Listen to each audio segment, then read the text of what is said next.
आज सुबह का अखबार नीला के लिए बहुत अच्छी खबर नहीं लाया है। नीला के भाई 3 बार अखबार छान चुके हैं, पर उन्हें नीला का रोल नंबर नहीं मिला है। अखबार के हिसाब से नीला अपनी 10वीं की परीक्षा पास नहीं कर पाई है। अगर वह परीक्षा पास कर लेती तो वह अपने गांव की दूसरी लड़की होती जो 10वीं पास कहलाती। भीष्म, जो नीला के पिता है, उसका दर्द समझते हैं, पर वे अपना भय भी नहीं छुपा पा रहे, क्योंकि अब नीला की शादी के लिए उन्हें अधिक दहेज देना होगा। यही भय नीला को भी खाए जा रहा है। कई बार छोटी छोटी घटनाएं भी बहुत महत्वपूर्ण रूप अपना लेती हैं। ये बैलगाड़ी की धीमी चाल नीला को उसकी दादी के घर ले जा रही है। शायद नीला की यह छोटी सी यात्रा उसके जीवन में एक महत्वपूर्ण कदम साबित हो।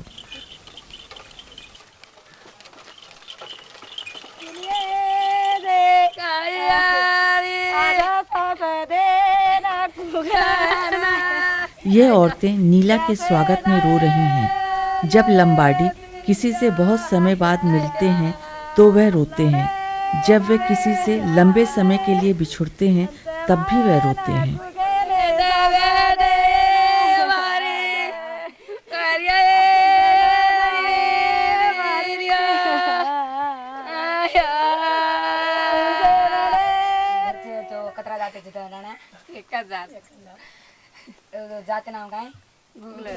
दादी के प्यार की कोई सीमा नहीं है।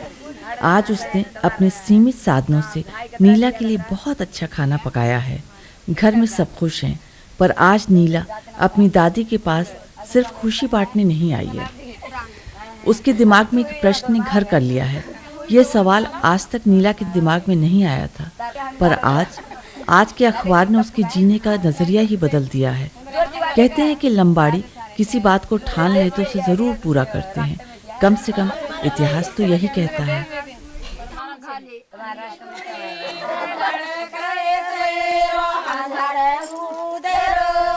ये स्वागत नृत्य है। लंबाडी जाति का इतिहास उनके गानों में सुरक्षित है। लंबाडी लोग राजस्थान के राज परिवारों से संबंध रखते हैं।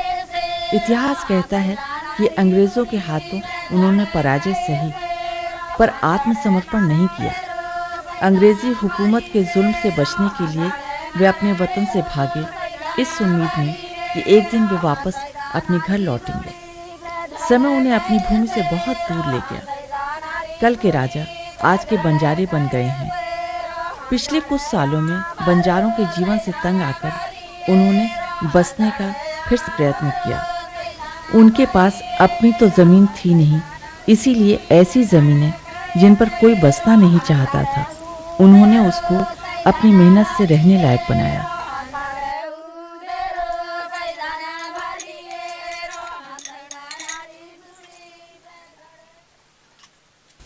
नीला का अंगा टांडा आने का असली मकसद एक दूर के संबंधी से मिलने का था। आज वे उसी से मिलने जा रही है। और लंबाडी बच्चों की तरह नीला को भी अपनी पारंपरिक वेशभूषा से कोई लगाव नहीं है।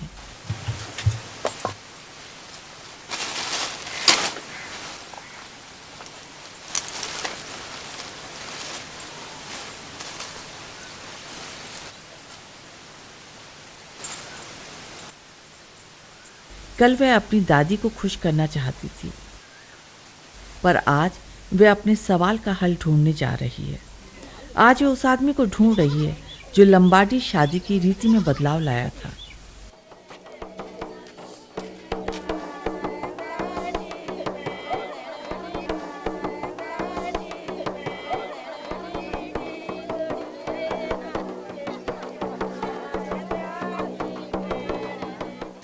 पारंपरिक लंबाडी शादी में दूल्हे को अपने ससुराल में पूरे 1 साल तक रहना पड़ता था। उसकी बहुत खातिर की जाती थी और अच्छे से अच्छा खाने और पीने को दिया जाता था। इस 1 साल में उसके चाल चलन व स्वभाव का जायजा लिया जाता था।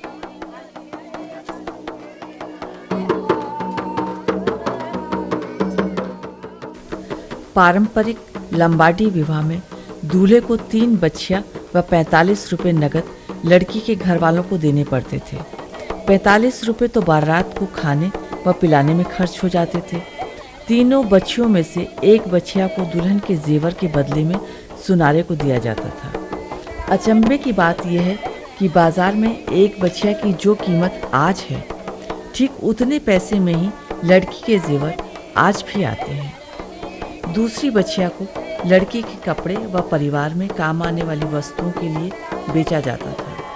ससुराल भेजने से पहले तीसरी बछिया के साथ लड़की को पूरे टांडे में घुमाया जाता था, जिससे सब उसको आशीर्वाद देते।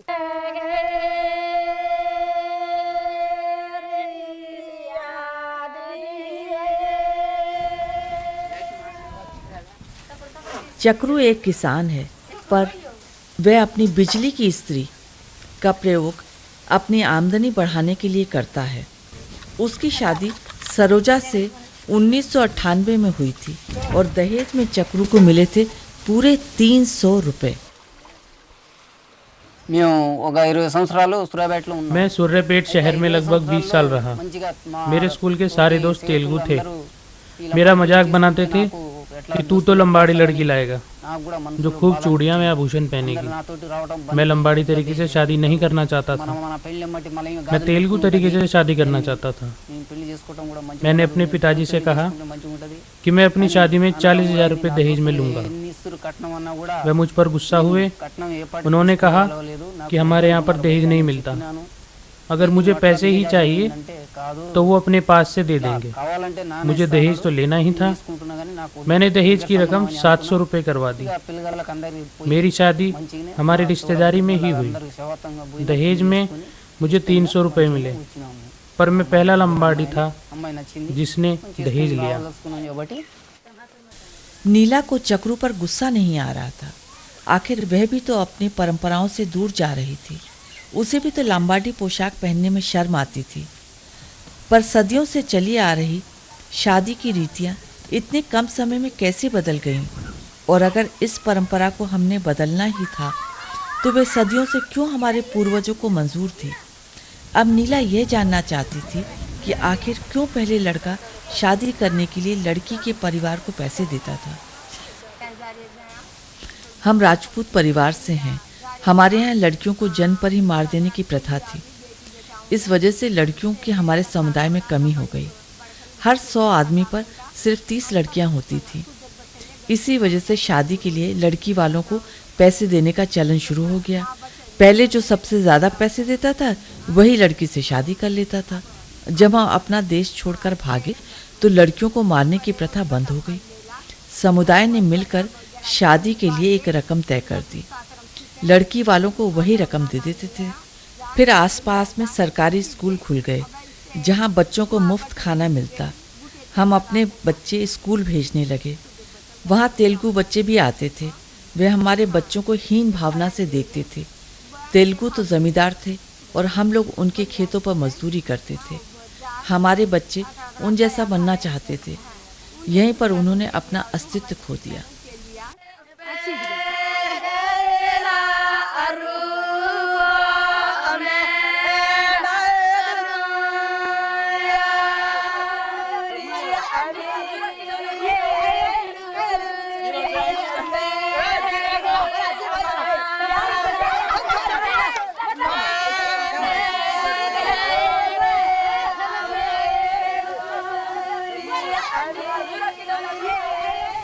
जब मैं 10वीं की परीक्षा में पास न हो सकी तो मैं अपने आप से बहुत गुस्सा थी। मैं गुस्सा थी कि मेरे पिता को पहले तो मेरी माँ से शादी करने के लिए रुपए देने पड़े और अब अपनी लड़की की शादी में भी रुपए देने पड़ेंगे। आखिर सदियों की परंपराओं को तभी क्यों बदलना था जब मेरी शादी की बारी आई? क्या मैं अपनी माँ की पीढ़ी से कमतर हूँ? क्या मैं एक बोझ हूँ? ये सवाल मेरे मन में चक्रू से मिलने के पहले तक आ रहे थे। पर अब मैं जान गई हूँ कि आज हमारी पीढ़ी खुद लंबाड़ी होने में ही शर्म महसूस कर रही है। हम अपने आप को उन लोगों जैसा बनाना चाहते हैं जिनके पास पैसा है, ताकत है, पर यह सब कपड़े बदल लेने से या फिर सदियों की प्रथाएं बदलने से नहीं मिलेगा। दादी के घर जाते समय मैंने लंबाड़ी पोशाक उन्हें खुश करने के लिए पहनी थी। आज मैंने इसलिए पहनी है कि यही तो मेरी पहचान है और इस पहचान पर अगर मुझे गर्व न होगा तो मेरे आने वाली पीढ़ियों को कैसे एक पहचान मिलेगी।